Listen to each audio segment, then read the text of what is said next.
આજે ભાજપના જિલ્લા પ્રમુખોની નિમણૂક માટે રાજ્યભરમાં ભાજપની સેન્સ પ્રક્રિયા યોજાઈ છે, ત્યારે ગાંધીનગરમાં પણ સેન્સ પ્રક્રિયા યોજાઈ અને સેન્સ પ્રક્રિયા આજથી 2 દિવસ માટે યોજાશે। તો જિલ્લા પ્રમુખો માટે કાર્યકરોએ દાવેદારી નોંધાવી છે। તો જિલ્લા મહાનગરોમાં સેન્સ પ્રક્રિયા પૂર્ણ થયા બાદ પ્રદેશ પ્રમુખની વરણી માટે કાર્યવાહી હાથ ધરવામાં આવશે। મહત્વનું છે કે ભાજપ દ્વારા રાજ્યના મહાનગરો અને જિલ્લા પ્રમુખોની વરણીને લઈ સેન્સ પ્રક્રિયા આજે હાથ ધરવામાં આવી છે।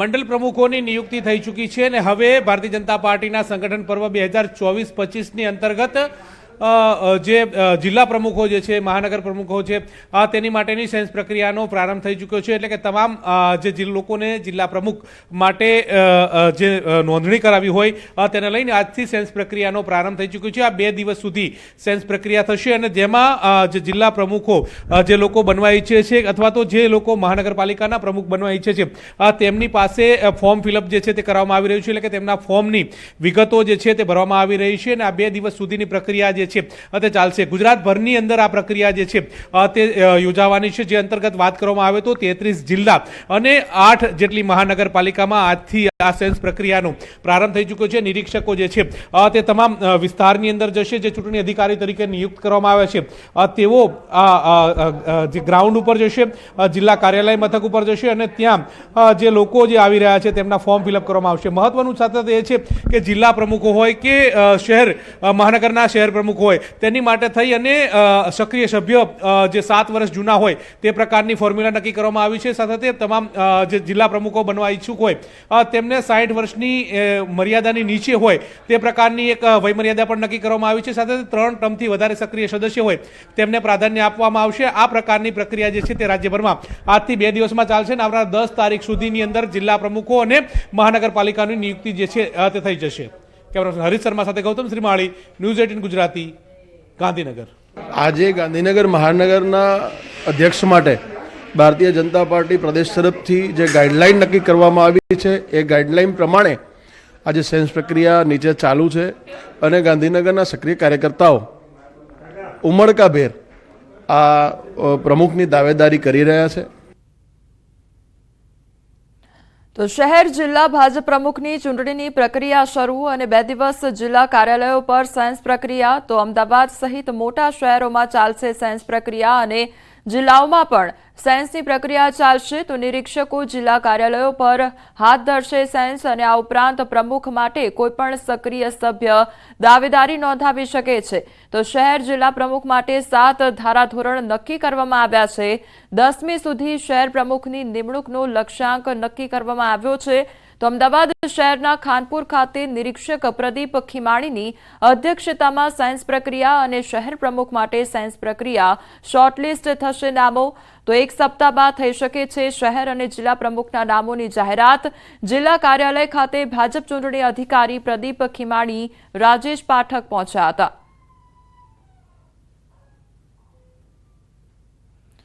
તો આ તરફ રાજકોટમાં પણ શહેર ભાજપ પ્રમુખ માટે સેન્સ પ્રક્રિયા હાથ ધરાઈ।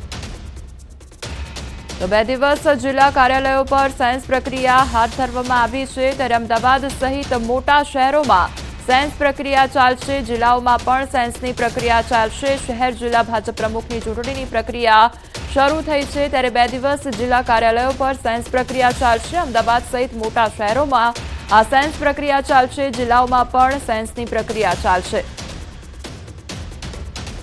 જિલ્લા મહાનગરના જે પ્રમુખો છે તેના માટેની ફોર્મ ભરવાની પ્રક્રિયા એ સંપૂર્ણપણે લોકતાંત્રિક પદ્ધતિથી ભારતીય જનતા પાર્ટીના બંધારણ મુજબ આજથી શરૂ કરવામાં આવી છે અને આ પ્રક્રિયા ટૂંક સમયમાં પૂર્ણ કરવામાં આવશે અને જિલ્લા અને મહાનગરના પ્રમુખોના નામની જાહેરાત પણ કરવામાં આવશે। ત્યારબાદ પ્રદેશ પ્રમુખની કવાયત હાથ ધરવામાં આવશે। તમામ કાર્યકર્તાઓના ઉમેદવારી પત્રો અમે અહીંયાથી સ્વીકારશું અને પ્રદેશ પાર્લામેન્ટરી બોર્ડ પાસે આ ઉમેદવારી પત્રો અમે રજૂ કરશું અને એના આધારે પ્રદેશ ભારતીય જનતા પાર્ટી અહીંયા અધ્યક્ષની જાહેરાત કરશે। તો આ તરફ રાજકોટમાં પણ શહેર ભાજપ પ્રમુખ માટે સેન્સ પ્રક્રિયા હાથ ધરવામાં આવી છે। આજથી રાજકોટ સહિત ગુજરાતભરના તમામ મહાનગરો તેમજ જિલ્લાના અધ્યક્ષ માટેના ફોર્મ ભરવાનું શરૂ કરવામાં આવ્યું છે। રાજકોટ શહેર ભાજપ કાર્યાલય ખાતે બપોરના 1:30 વાગ્યા સુધી આગેવાનો પ્રમુખ પદ માટેની દાવેદારી કરતું ફોર્મ રજૂ કરી શકશે।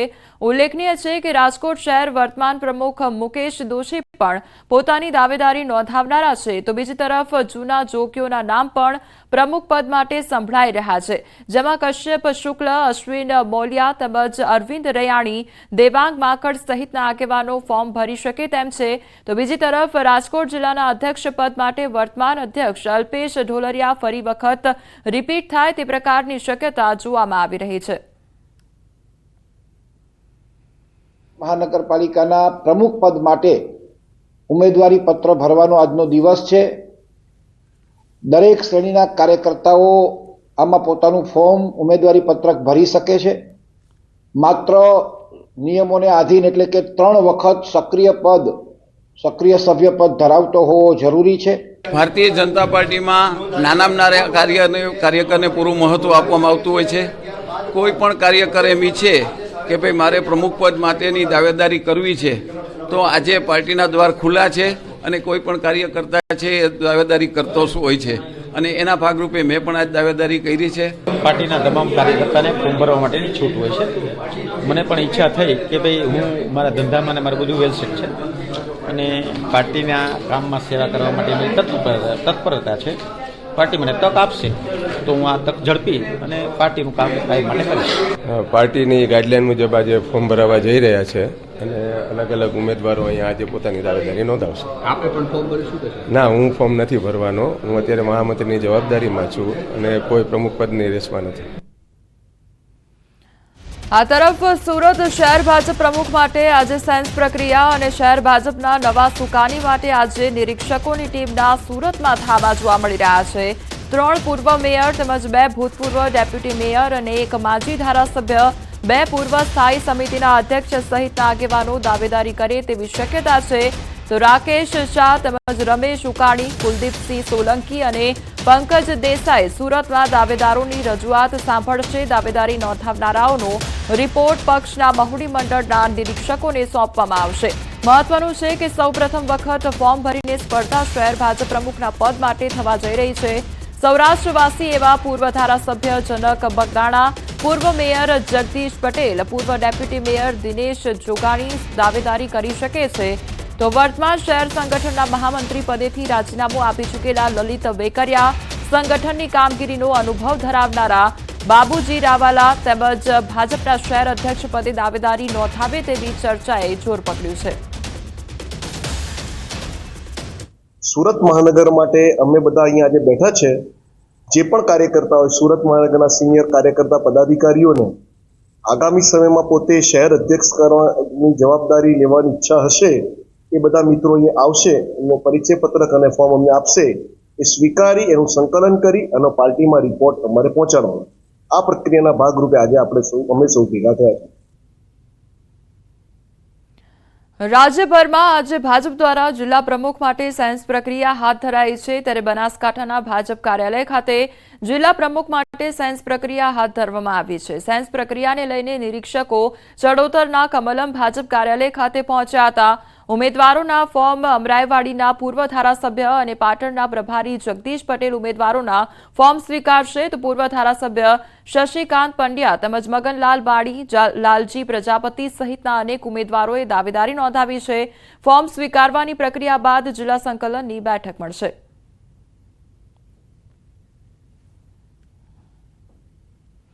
મહાકુંભ માટે નિઃશુલ્ક વોટર એમ્બ્યુલન્સનું ફ્લેગ ઓફ કરવામાં આવ્યું અને કેન્દ્રીય જળશક્તિ મંત્રી અને પ્રદેશ પ્રમુખ CR પાટીલે કર્યું ફ્લેગ ઓફ તેમજ વોટર એમ્બ્યુલન્સ કાર્યક્રમનું મુખ્યમંત્રી ભૂપેન્દ્ર પટેલે કર્યું ફ્લેગ ઓફ। તો સુધાંશુ મહેતા ફાઉન્ડેશન દ્વારા વોટર એમ્બ્યુલન્સ મહાકુંભ માટે નિઃશુલ્ક ભેટ આપવામાં આવી। વોટર એમ્બ્યુલન્સ ફ્લેગ ઓફ અંગે ભાજપના મીડિયા કન્વીનર ડોક્ટર યજ્ઞેશ દવેનું નિવેદન સામે આવ્યું છે। અગાઉ 2 અને આજે ત્રીજી વોટર એમ્બ્યુલન્સ ફ્લેગ ઓફ કર્યું છે, જે ગંગા નદીમાં રાખવામાં આવશે। 2015માં વોટર એમ્બ્યુલન્સ માટેની શરૂઆત પ્રધાનમંત્રી મોદીએ કરાવી હતી। આ વોટર એમ્બ્યુલન્સ મારફતે અનેક લોકોના જીવ બચ્યા છે। વોટર એમ્બ્યુલન્સ મારફતે ગંગા સ્નાન કરવા ગયેલા લોકો ડૂબ્યા હોય તેમને જીવનદાન પણ મળ્યું છે। રાજકોટમાં બેફામ રફતારનો કહેર જોવા મળી રહ્યો છે। સીસીટીવીમાં કેથ નંબર વગરની કાર અને બેફામ ડ્રાઇવિંગ કેવડિયામાં કાર ચાલકે 3 વાહનોને અડફેટે લીધા તો અકસ્માતમાં 3 લોકોને ઈજા પહોંચી છે। એક વ્યક્તિને પગમાં ગંભીર ઈજા પહોંચી છે તો ઘાયલોને સ્થાનિકોએ હોસ્પિટલ ખસેડ્યા છે તો અકસ્માત બાદ કાર ચાલક ભાગી છૂટ્યો હતો તો તે અંગેના સીસીટીવી ફૂટેજ પણ સામે આવ્યો છે તેમજ રાજકોટની આ સમગ્ર ઘટના સામે આવી છે તો અમારી સાથે હાલ સંવાદદાતા અંકિત જોડાઈ ગયા છે। અંકિત, રાજકોટમાં જે રફતારના જે સાધનો જે ચલાવવામાં આવી રહ્યા છે તે હવે બેફામ બન્યા હોય તે પ્રકારની પરિસ્થિતિ જોવા મળી રહી છે। શું અપડેટ તેને લઈને મળી રહ્યા છે? ચોક્કસ, ખાસ કરીને જે બનાવ સામે આવ્યો છે આ બનાવ રાજકોટ શહેરના ભક્તિનગર પોલીસ સ્ટેશન વિસ્તારમાં આવતા કેવડાવાડી વિસ્તારની અંદર બન્યો હોવાનું છે તે સામે આવ્યું છે।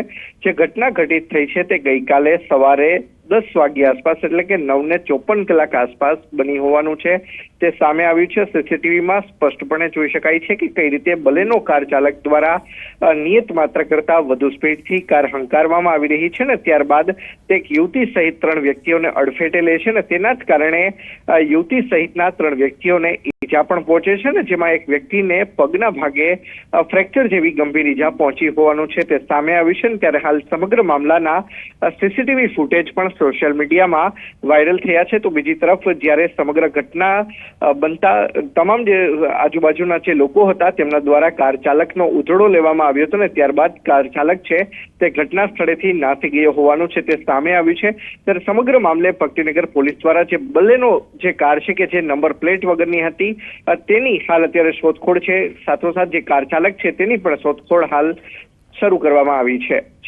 જી અંકિત, સમગ્ર માહિતી બદલ આપનો આભાર।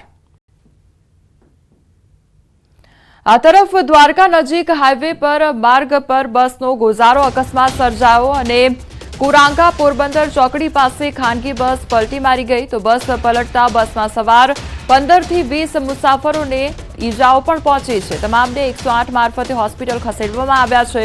પોલીસે ઘટનાસ્થળે પહોંચીને વધુ તપાસ હાથ ધરી છે તો બસનો અકસ્માત સર્જાયો હોવાની આ ઘટના સામે આવી છે જેમાં 15 થી 20 જેટલા મુસાફરોને ઈજા પહોંચી છે તો દ્વારકા નજીક જે હાઈવે આવેલો છે ત્યાં ગુજારો અકસ્માત સર્જાયો જેમાં 10 થી 15 જેટલા લોકોને ગંભીર ઈજાઓ પણ પહોંચી છે જેઓને સારવાર અર્થે હોસ્પિટલ અર્થે ખસેડવામાં આવ્યા છે। તમારી સાથે હાલ સંવાદદાતા મુકુંદ જોડાઈ ગયા છે। મુકુંદ, દ્વારકા હાઈવે પર ગંભીર અકસ્માત સર્જાયો, કયા પ્રકારની પરિસ્થિતિ, હાલ જે ઈજાગ્રસ્તો છે તેમનો શું અપડેટ મળી રહ્યું છે? જી, વાત કરવામાં આવે તો અમદાવાદથી દ્વારકા દર્શનાર્થે જતી એક પ્રવાસીઓની જે બસ હતી તે બસ છે તે દ્વારકા નજીક કુરંગા પોરબંદર ચોકડી આવેલી છે ત્યાં અચાનક પલટી મારી જે હતી ડ્રાઈવરે સ્ટેરિંગ પરનો કાબુ ગુમાવતા આ બસ પલટી મારી હોવાની જાણકારી મળી છે। ત્યારે બસમાં સવાર કુલ 15 થી 20 જેટલા મુસાફરો હતા તે મુસાફરોને સામાન્ય ઈજા પહોંચી છે। સદનસીબે આ અકસ્માતમાં કોઈ જાનહાનિ નથી થઈ પરંતુ 15 થી 20 જેટલા લોકો છે તે ઈજાગ્રસ્ત થયા હતા અને તેમને 108 મારફત દ્વારકાની સરકારી હોસ્પિટલમાં સારવાર માટે ખસેડ્યા છે। જી મુકુંદ, સમગ્ર માહિતી બદલ આપનો આભાર। આ તરફ ભરૂચમાં અકસ્માતમાં એકનું મોત નીપજ્યું છે જ્યારે 10ને ગંભીર ઈજા પહોંચી છે। વરેડિયા નજીક ટેમ્પો અને આઈસરનો અકસ્માત સર્જાયો। ટેમ્પોનું ટાયર ફાટતા અકસ્માત સર્જાયો હોવાની માહિતી સામે આવી છે તો વડોદરાથી સુરત જતા આ અકસ્માત નડ્યો હતો। ઈજાગ્રસ્તોને સારવાર અર્થે ભરૂચની સિવિલ હોસ્પિટલ ખાતે ખસેડવામાં આવ્યો છે તો ટેમ્પામાં સવાર તમામ લોકો કેટરર્સના ધંધામાં જોડાયેલા હોવાનું સામે આવ્યું છે।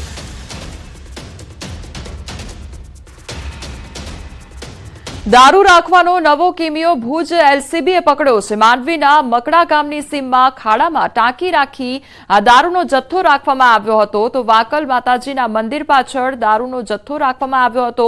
પોલીસે ખાડામાં રાખેલ દારૂનો જથ્થો જપ્ત કર્યો તો 39.484 નો દારૂનો જે જથ્થો હતો તે જપ્ત કરવામાં આવ્યો છે તો નામચીન બુટલેગર જટુભા જાડેજાનું નામ સામે આવ્યું છે। આરોપી સામે અગાઉ નખત્રાણા તેમજ ગઢશીશા વિસ્તારમાં 10 થી વધુ ગુના નોંધવામાં આવ્યા છે।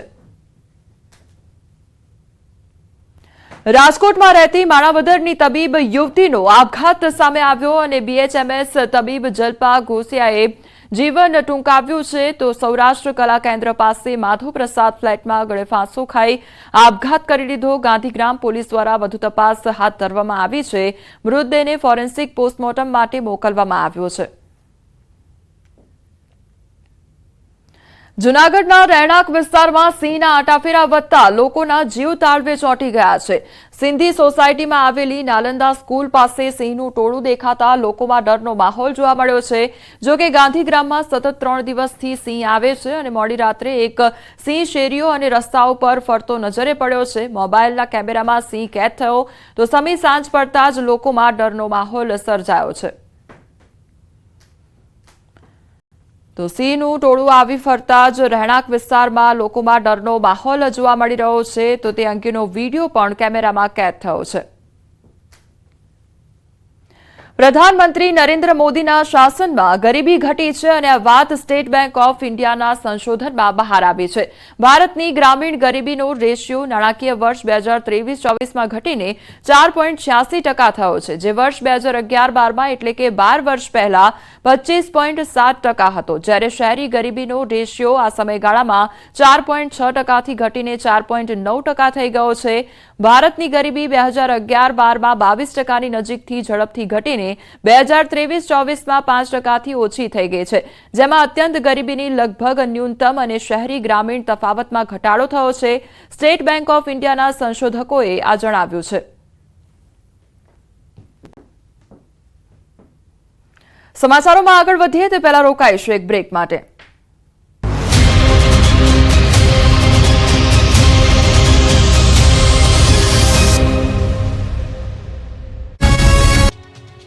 આ દ્રશ્યો ખેડૂતોની વેદના રજૂ કરવા માટે પૂરતા છે. બજારમાં મોંઘા દાટ મળતા શાકભાજી ખેડૂતોને કોળીના ભાવે વેચવા મજબૂર થવું પડતા ખેડૂતોમાં રોષ ફેલાયો. ત્યારે સાબરકાંઠાના ખેડૂતોએ શાકભાજી બજારમાં વેચવા જવાની બદલે પોતાના ખેતરમાં જ પશુઓને છોડી મૂક્યા. શાકભાજીમાં મંદી જોવા મળતા ખેડૂતોને માર્કેટમાં સારા ભાવ ન મળતા તેઓ પશુઓને શાકભાજી ખવડાવવા મજબૂર બન્યા. શાકભાજીના ભાવમાં મંદીના કારણે ખેડૂતોને શાકભાજીને હિંમતનગરમાં વેચાણ માટે લઈ જવાનો ખર્ચ પણ નીકળી શકતો નથી. ખેડૂતોને મોંઘા દાટ બિયારણ, દવાઓ, મજૂરી ખર્ચ માથે પડ્યો. ખેડૂતો શાકભાજીના હોલસેલ માર્કેટમાં લઈને આવે છે, પરંતુ ખેડૂતોને એક થેલીના ફ્લાવર, કોબીજ, રીંગણ, મેથી સહિત ટામેટા સહિતના પાકના પૂરતા ભાવ મળતા નથી. 2 રૂપિયાથી લઈને 5 રૂપિયા સુધીના ફ્લાવર, કોબીજ, મેથી, ટામેટાના ભાવ મળી રહ્યા છે. ખેડૂતોએ કહ્યું કે હોલસેલના વેપારીઓ મફતના ભાવે અમારા શાકભાજી ખરીદી રહ્યા છે, તો સામે છૂટક વેપારીઓ પણ ખેડૂતોને લૂંટી રહ્યા છે. એટલે ખેડૂતોએ પશુઓને શાકભાજી ખવડાવી દીધા. જો તમે ઘરનું ઘર ખરીદવાનું સપનું જોઈ રહ્યા હો તો તમારા માટે ખુશીના સમાચાર આવ્યા છે. જંત્રીના ભાવ વધારાની બબાલ વચ્ચે હવે સસ્તા ઘર મળવાને લઈને મોટી ખબર આવી છે. ઘરનું ઘર લેવાનું વિચારનાર લોકોને સસ્તા ઘર મળશે. ઘરનું ઘર સસ્તું મળી રહે એ દિશામાં સરકાર વિચારણા કરી રહી છે. પ્રોપર્ટી શોમાં બિલ્ડરો સમક્ષ સીએમએ રજૂ કર્યો વિચાર. કહ્યું કે 10 લાખમાં ઘરનું ઘર મળે એ દિશામાં કામ કરો. સામાન્ય લોકો ઘરનું ઘર લઈ શકે એ માટે પ્રયાસ કરો. એફોર્ડેબલ હાઉસ માટે જરૂરી સુધારા માટે ખુલ્લા મને ચર્ચા કરવા તૈયાર. સાથે બેસીને એફોર્ડેબલ હાઉસની વ્યાખ્યા નક્કી કરવા અપીલ કરી. સાથે જ બિલ્ડરોને કહ્યું કે જંત્રી મામલે કોઈ ચિંતા ન કરતા. કહ્યું કે રજૂઆતો કરો, સારી રીતે આપણે આગળ પણ વધીશું. ડેવલપર તરીકે જવાબદારી સારી રીતે નિભાવો છો તો અમે સરકાર તરીકે પડખે છીએ. સાથે જ સીએમએ બિલ્ડરોને ટોણો માર્યો કે એફોર્ડેબલ હાઉસિંગ બિલ્ડરો ભૂલી ગયા છે. નાના મકાનો તૈયાર કરો, સામાન્ય લોકો ખરીદી શકે. 1 BHK 2 BHK મકાન તૈયાર કરવા અપીલ કરી. એક વ્હાઇટ કલરનો શર્ટ પહેરીને તમે રોડ પર ફરો ને તો 1 કલાકની અંદર જે બદલવાનું મન થાય ને એ 4-4 દિવસ પહેરશો તોય તકલીફ નહીં પડે એવો રોડ સાહેબ બનાવવા આગળ વધે. અમદાવાદની આન બાન અને શાન ગણાતો એસજી હાઈવે હવે ડસ્ટ ફ્રી હાઈવે બનશે. હવે તમે એસજી હાઈવે પર સફેદ મોતી જેવા કપડાં પહેરીને નીકળશો તો પણ તે કપડાં મેલા નહીં થાય. એસજી હાઈવે પર હવે ધૂળ ઉડવી એ ભૂતકાળ બનશે. ક્યાંય પણ હાઈવે પર ધૂળ નહીં ઉડે. હાઈવે પર ધૂળ ન ઉડે તેવા કામ ચાલુ છે. આ અંગેની ગૃહ રાજ્યમંત્રી હર્ષ સંઘવીએ નિવેદન આપ્યું. ક્રેડાઈ ગાહેડ હાઉસ અમદાવાદ ખાતે ક્રેડાઈ ગાહેડ સંસ્થાના 43મા સ્થાપના દિવસ નિમિત્તે યોજાયેલા કાર્યક્રમમાં ગૃહ રાજ્યમંત્રી હર્ષ સંઘવી ઉપસ્થિત રહ્યા. અમદાવાદના વિકાસમાં ડેવલપર્સના આધુનિક અને આઇકોનિક બિલ્ડિંગોને બિરદાવતા ગૃહ રાજ્યમંત્રી હર્ષ સંઘવીએ અમદાવાદમાં ધમધમતા એસજી હાઈવેને સંપૂર્ણ ડસ્ટ ફ્રી બનાવવા અંગેની મહેચ્છા દર્શાવી હતી અને તેમાં સહભાગી થવા સૌ ડેવલપર્સને અપીલ કરી હતી. અમદાવાદમાં દિન પ્રતિદિન પોલ્યુશનની સમસ્યામાં વધારો થઈ રહ્યો છે, ત્યારે સિઝન પ્રમાણે ગાર્ડન બનાવવામાં આવી રહ્યા છે. તેમ હવે ઓવરબ્રિજની નીચે પણ મેટ્રોના પિલ્લર પર વર્ટિકલ ગાર્ડન બનાવવા અંગેનો નિર્ણય લેવામાં આવ્યો છે. પ્રાયોગિક ધોરણે શહેરના હેલ્મેટ સર્કલ નજીક વર્ટિકલ ગાર્ડન બનાવવામાં આવી રહ્યા છે. મેટ્રો પિલ્લર પર અલગ અલગ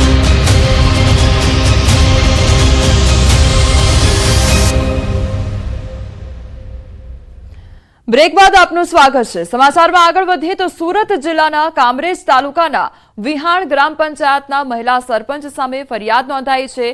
સમગ્ર બનાવની વાત કરીએ તો વિહાણ ગામે મહિલા સરપંચ શિલ્પા રાઠોડે 2021માં પંચાયતમાં સરપંચની ચૂંટણીમાં ખોટું જાતિ વિષયક પ્રમાણપત્ર રજૂ કર્યું હતું, જે બાબતે ગામના જ નિલેશ રાઠોડના નામના વ્યક્તિએ જરૂરી તપાસ કરવા વિજિલન્સ તપાસની માંગ કરી હતી, જે બાબતે લાંબી તપાસ બાદ વિજિલન્સ દ્વારા અહેવાલ રજૂ કરવામાં આવ્યો હતો, જેમાં મહિલા સરપંચ પોતે બોગસ જાતિ પ્રમાણપત્ર મૂક્યું હતું। શિલ્પાબેને ખોટા દસ્તાવેજો એકઠા કરી ગુજરાત અનુસૂચિત આદિજાતિનું પ્રમાણપત્ર ચૂંટણીમાં રજૂ કર્યું હતું અને ગ્રામ પંચાયતની ચૂંટણી લડી સરપંચ બની ગયા હતા, જેને લઈ સરપંચને હોદ્દા પરથી દૂર કરવામાં આવ્યા છે। તેમજ સરકાર સાથે છેતરપિંડી કરવાને લઈને તાલુકા વિકાસ અધિકારીએ કામરેજ પોલીસ મથકે ફરિયાદ પણ નોંધાવી છે।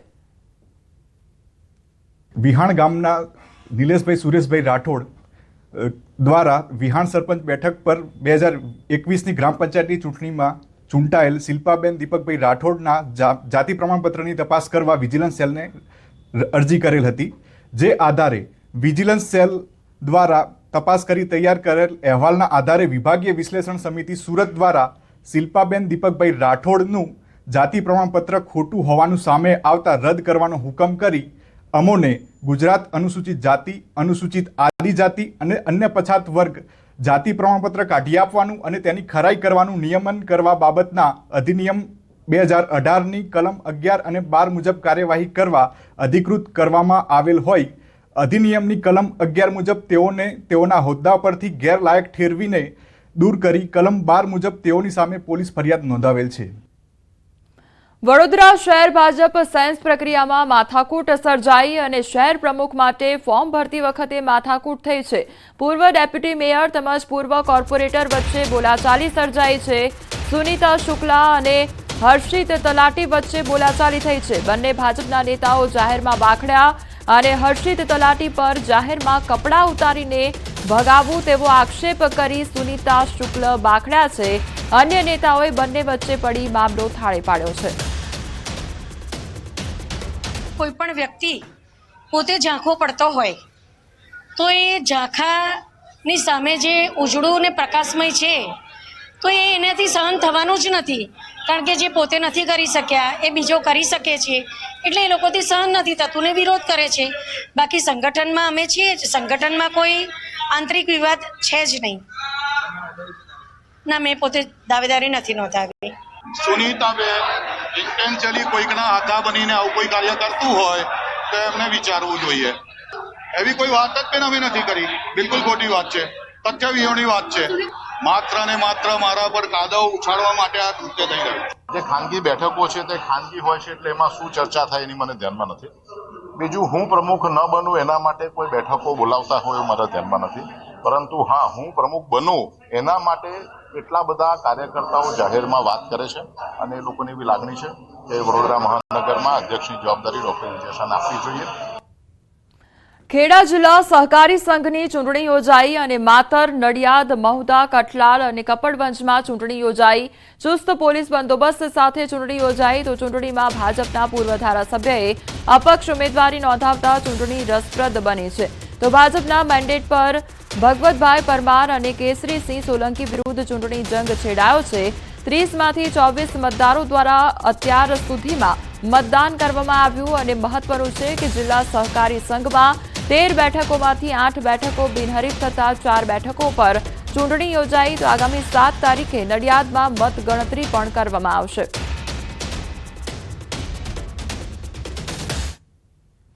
આધાર કાર્ડ કઢાવવા લાઇનોમાં ઊભું રહેવું પડે છે અને કલાકો સુધી રાહ જોવી પડે છે। આ તકનો લાભ લઈ એક શખ્સે પૈસા કમાવા કાવતરું રચ્યું। મોરબીમાં પોસ્ટમેન અને એક પોતાની જાતને એડવોકેટ અને કાયદાનો સલાહકાર જણાવતા ઈસમે મળી આધાર કાર્ડ અપડેટ કરવાના 1000થી લઈને 3000 રૂપિયા વસૂલ કરતા હતા। મોરબીમાં સુપરમાર્કેટમાં ઓનેસ્ટ ઓનલાઈન સેન્ટરની દુકાનમાં બનાવટી આધાર કાર્ડ બનાવી તેનો ખરા તરીકે ઉપયોગ કરતા એક પોસ્ટમેન તથા ઓનલાઈન સેન્ટરના માલિક સહિત બંને ભેજાબાજોની મોરબી સિટી એ ડિવિઝન પોલીસે અટકાયત કરી તેની સામે છેતરપિંડી તથા આઈટી એક્ટ હેઠળ ગુનો નોંધી આગળની ઊંડાણપૂર્વક તપાસ હાથ ધરી છે।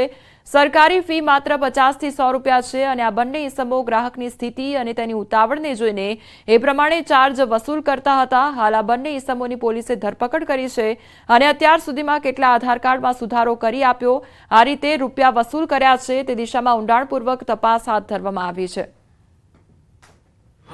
છેલ્લી 21 તારીખ 21/12 કલેક્ટર ઓફિસમાંથી એવી સૂચના મળી કે પ્રાઇવેટ સેન્ટર દ્વારા મોરબીમાં અમુક લોકોના આધાર કાર્ડ વધારે પૈસા લઈને બનાવવામાં આવે છે અને એમાં જે કંઈ કીટ વપરાય છે ને એમાં પોસ્ટ ઓફિસની કીટનો ઉપયોગ થયેલ છે એવું એ લોકોને જાણવા મળેલ હતું. તો એ બાબતે એ લોકોએ અમને સૂચન કર્યું કે તપાસ કરાવી અને